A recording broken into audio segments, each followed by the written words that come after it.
Y'all already know what it is, man. Jay Williams, and we're back.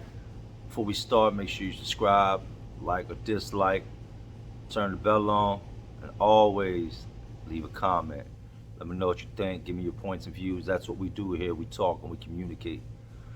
So today's topic, man, and as y'all seen the title of the video, 2 years for second count of child molestation. Now this is a true story, and I'm gonna introduce y'all to a dude that I met while I was at Greensville that is just a sick individual, man. And the purpose of all this is to let you know how this justice system works. And I want to know if y'all think it's fair after the story, if y'all think that, something needs to be done with it, or, to just leave it like it is. But I'm going to drop a picture and I'm going to show y'all this guy halfway through the video. Before we, do all that, let me go ahead and get into the story. So I'm up Greensville Correctional Center, and I've been there at this point about 6 years. And they bring this guy in. This guy's got these big Coke bottle glasses on, brown hair, maybe 5'5", 5'6", kind of stocky. And right from the gate, you can tell that he's not playing with a full deck of cards.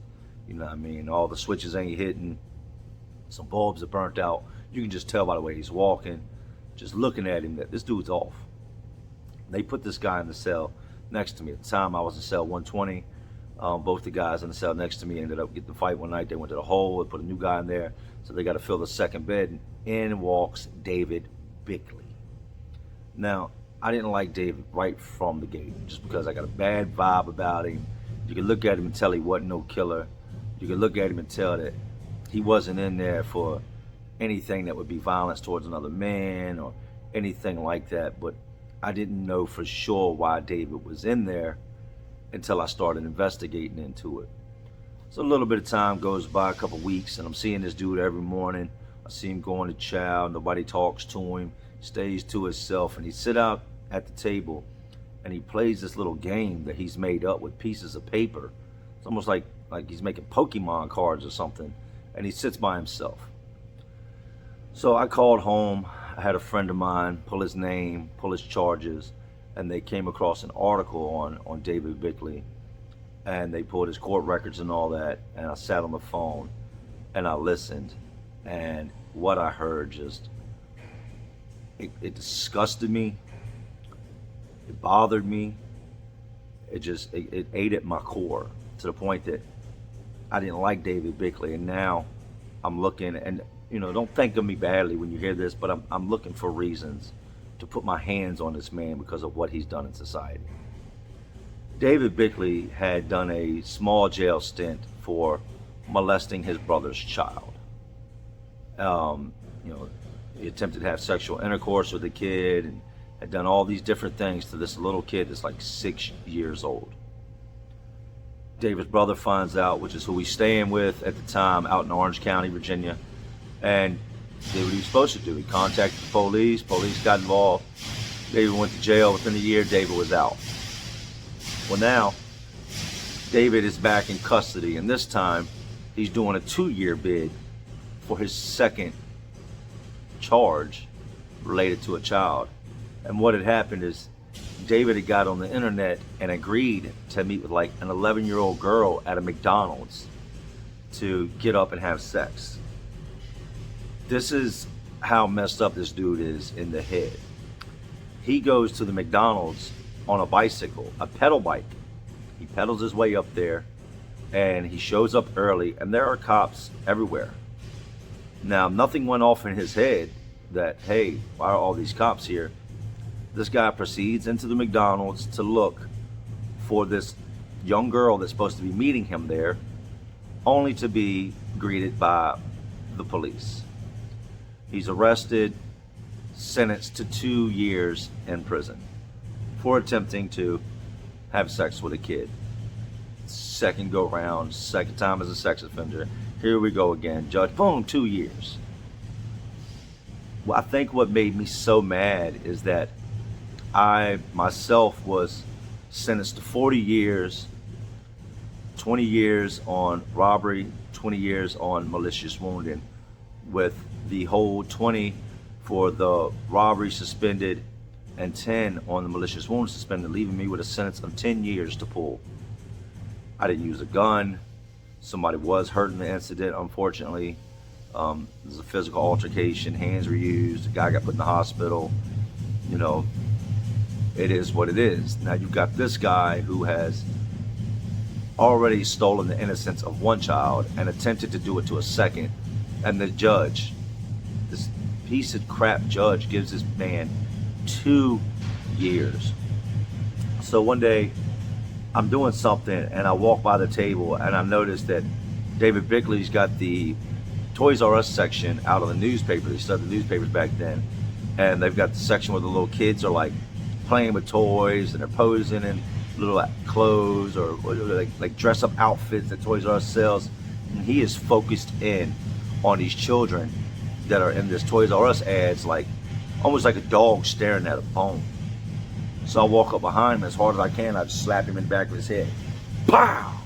You know what I mean? Fucking piece of shit. I grab the paper, ball it up, throw it in the trash, because I've already told everybody what he's in there for. I don't believe in protecting them. I don't believe they should be protected. I do not believe that them doing their time is enough. I think that after you've messed with a woman like that, a kid like that, you've done something of that nature. Every day of the rest of your life should be living hell. I don't think that you should even be allowed to exist anymore. I think you should be euthanized, taken, put down, castrated, something. But I don't think that you can rehabilitate that type of sickness. I don't think there's a way to fix that. You know, because anybody that's watching this that's like I am, our brains don't operate like that. When you see a child, you see a child. You see an innocent little soul. You see something precious, something beautiful. This guy, when he sees a child, he sees it as a sexual opportunity. He sees it as somebody he can trick, someone that he can use for his own gratifications. So after I slapped him, he turned around. Why'd you hit me for? Why'd you hit me for? I said, you know what I mean? If I'll punch you in your face. And I walked off. There would be a whole lot of times after that that I would have something going on and I would take it out on David Bickley. Just because, why not? You know what I mean? I know it's not my job to do anything. No, it wasn't my family, but I feel you should feel pain every day of your life. So it gets around to the point now that, you know, and David wasn't in prison long because a large part of his 2 years was spent in jail prior to his sentencing and all that. But on the day, and I touched on this in another story, the day that he's supposed to go home, he's like, I'm going home, I'm going home, I'm going home. He's all excited. The crazy thing is that he's going home to his brother's house. The brother that is the parent of the child that he originally molested is letting him come live there. That kind of blew me when I heard that. Like thinking, is your family just all messed up in the head like you too? Because who would ever imagine that, you know, you would be anywhere? You're shunned. I don't know, you're dead to me after that. So you usually, you know, about 7:30, 8:30 in the morning, if you're supposed to be released, you're then call your name over the loudspeaker, come to the front, you bring all your belongings up there, boom, you go home. 7:30 rolls around, nothing. 8:30 rolls around, nothing. He's pacing. He's got his little bit of stuff that he's taking home with him. 9:30 rolls around, nothing. Around 10 o'clock, they call him to the booth and tell him you need to go to the counselor's office. So I know something's wrong. You know what I mean? He should have already been out of here. I've watched a lot of guys come, a lot of guys go. I know the process. He's still here. Something's wrong. He comes back and he looks all dumbfounded in the face. And I said, what's going on, man? Like, what happened, weirdo? And he was like, what's civilly committed mean? Now, for y'all that don't know what civilly committed mean, if you've been civilly committed, it means the state has now taken, they've now taken you, and they are going to hold you until they feel that you are, you know, eligible to be back in society, that you're safe to go back into society. They didn't feel that the sentence he was given was enough. They felt that if he was released back into society, he would do this immediately. So they took and they said, look, we're going to put this dude in a nut house and keep him there for a while. And when you're civilly committed, they can keep you as long as they want.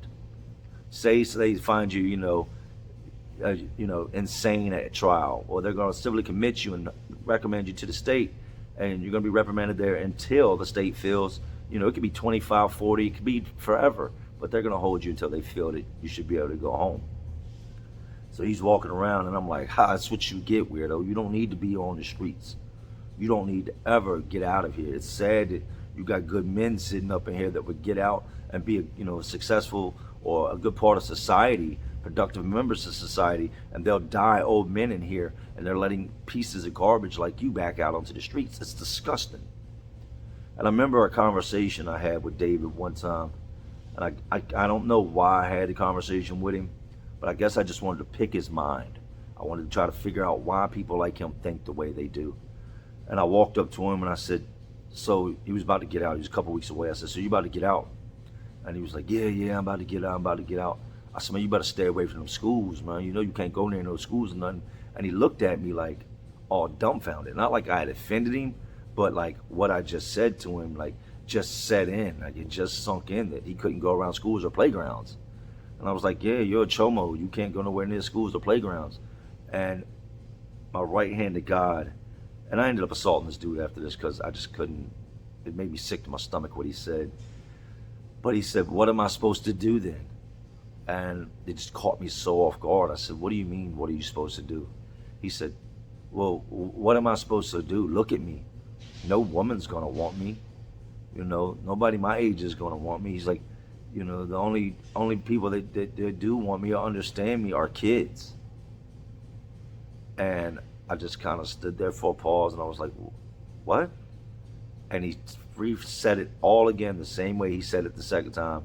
So I just snatched him up, put hands on him, beat him up, took him to a cell, beat him up some more. Did I feel bad? Absolutely not. I feel bad for those kids. I feel bad for what he might have done since he's been out. So real quick, we're going to pause and throw this dude's face up here. Now, as you're looking at this, I want you to see, this is David Bickley. This is a guy that was given 2 years for his second go-round with child molestation, attempted child molestation. Did you see that? That's how weird this dude looks. They all don't look that weird. Now, what do y'all feel? Do y'all feel that it's fair that what this guy, did? And he was let out after being civilly committed. I think 30, 45 days later, they released him back into the streets. Do you feel that the 2 years was right? Do you feel that, the judge was right in giving him 2 years? Or do you feel that he should have got more? How much time should he have gotten? What is your point of views on the fact that, drug dealers and people that you can kill somebody in self-defense and you get more time than David Bickley? You can go steal a car and get more time than David Bickley. You can break into a house and get more time than David Bickley. You could kill a dog and they will give you more time than they gave this guy that's molesting children. It's a sad, sick world we live in. The system is broken, in my opinion. They go by these guidelines, and the guidelines are all types of jacked up and messed up. If you've got kids, you keep your kids close to you. You watch who you have around them. David did this to a family member, to his brother's child, and was attempting to do it to someone else's child. And luckily, it was the police he was talking to the whole time. If you see this, David Bickley, you are a piece of shit. And I am not sorry for anything that I ever did to you. And I hope that in the future, your karma continues to catch up with you.